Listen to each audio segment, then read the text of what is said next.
This video, we're going to discuss a passive range hold variation for hip extension. Passive range holds are very simple.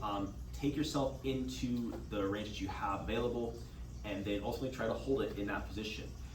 If you notice any sort of lag with this, where like your leg is up in that position and you take off the support and your leg drops, that is normal. That is the difference between your passive and your active range. Our goal through training, through getting adjusted through the work we do, is to create or just to shorten that gap. Can my active and my passive range get closer? So for this is going to be a collapsed quadruped variation for hip extension passive range holds. You could use a ball in some instances with this, like a med ball like the one over here.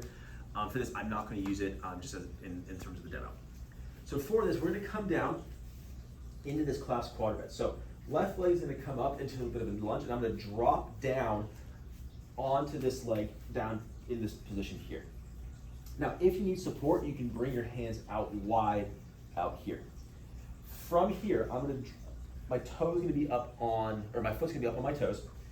From here, the passive range hold is simply going to be lifting and pointing the foot. So from here, I'm here, hold, and point the foot, and drop down. That's going to be a passive range hold. So I'm looking hip extension here. Can I create extension and hold that hip there? I don't want to see arching through the spine.